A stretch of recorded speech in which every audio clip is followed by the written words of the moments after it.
So your normal ICS organization works from the top down, your IC, and then as the IC owns everything, and then if he doesn't want to do it or she doesn't want to do it, has to find somebody to do that job. So if the IC doesn't have a planning section chief, the IC does planning, right?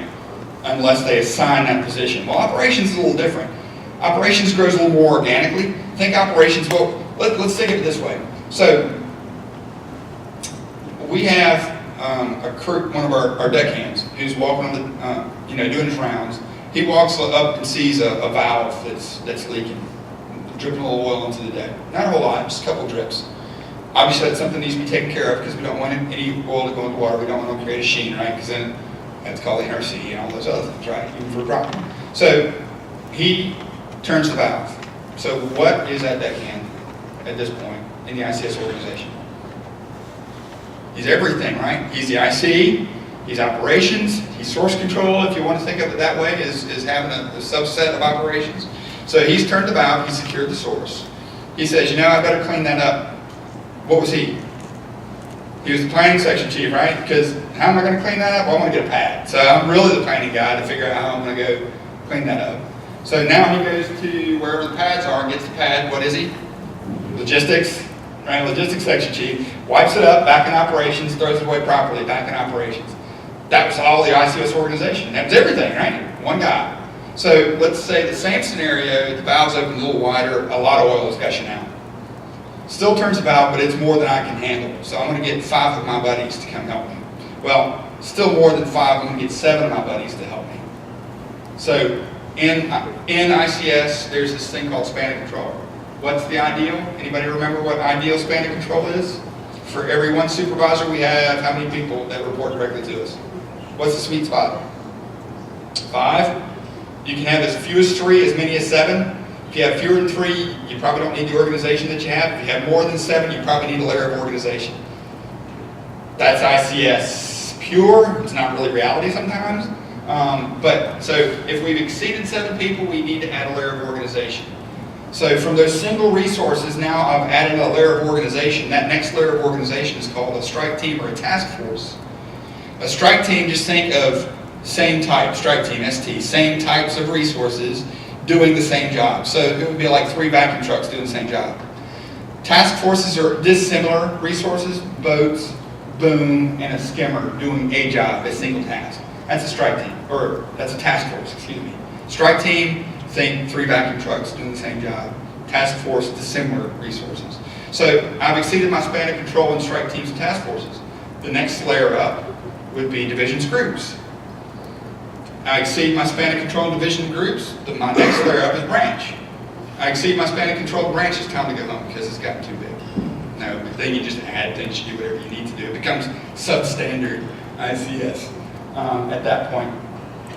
So the West Coast does a lot. They do a lot of their pre-planning at the task force level. So you'll see them use task forces a lot, and they'll block off task forces in a pre-planned way, especially in Washington State.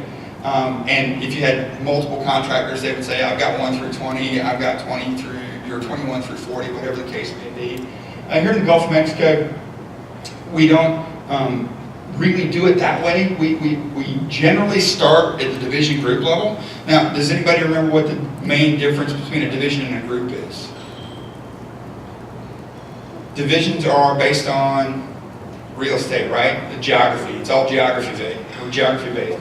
And in fact, you can see how it's organized here. Division A, Division B, Division C. So Division A, we could do skimming. In Division A, we could do boom deployment. Division A, we can do wildlife recovery. We can do all kinds of different air monitoring. We can do all of those operations in the division. We're not limited by the operation in the division. We can do a litany of things. Always A, B, C, D, always geographic. Groups. Are groups subordinate to divisions? Are they superior to divisions? No, they're not. They're the same. They're on equal footing. Groups think function, right? So if it was an air monitoring group can roam throughout all divisions doing air monitoring. If it was a wildlife recovery group, they're roaming throughout all the divisions picking up wildlife, injured and old wildlife. So group is function, division is geography. And then branch is that next layer up in organization for span of control, but it's also a place where we would automatically start for certain elements of our organization. So do you think we would be doing a lot of flying on this?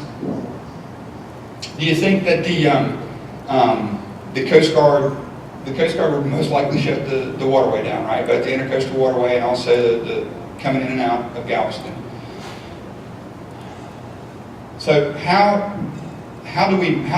is that managed when the Coast Guard shuts down a waterway? How do they manage that? You guys, anybody ever had any exposure to that? You ever heard of a safety zone? You ever been on a response where a safety zone was established? So as they would establish a safety zone, at the beginning they would broadcast the Notice to Mariners, Marine Information Broadcast.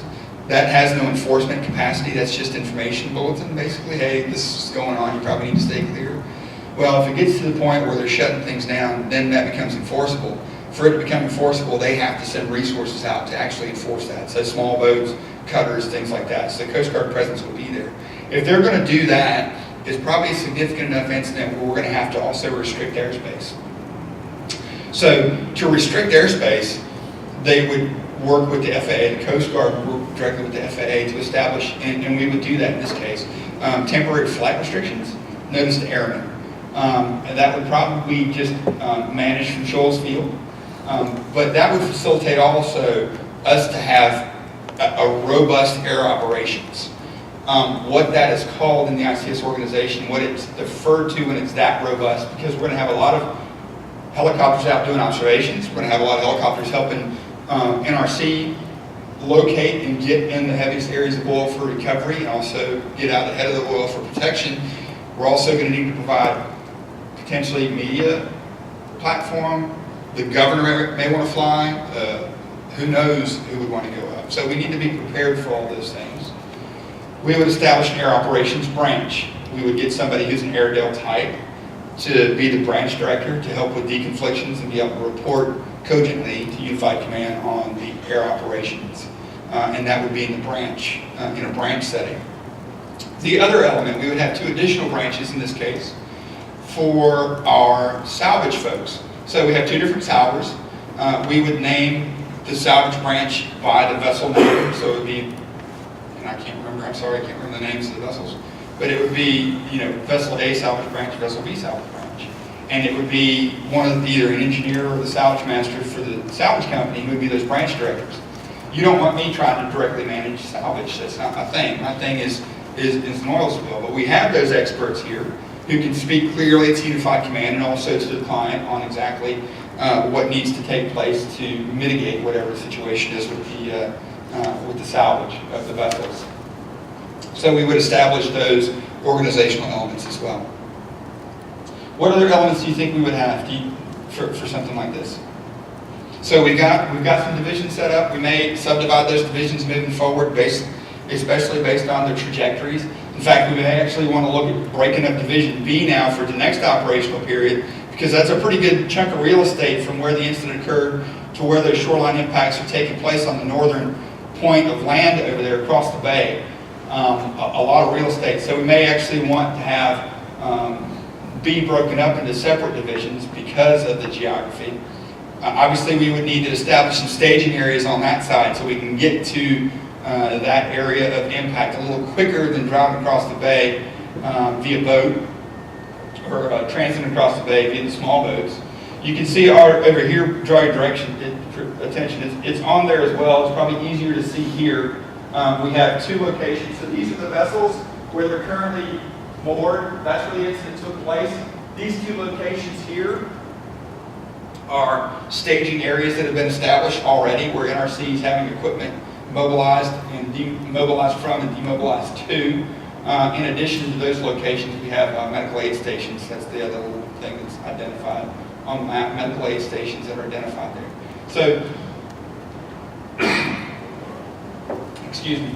Obviously, there's a lot that we need to do, a lot of moving parts. So besides the divisions and maybe subdividing our areas, we're going to have groups. So air monitoring would be its own group. That's going to be something that's functional, specific to the community air monitoring, not what we're doing for employees.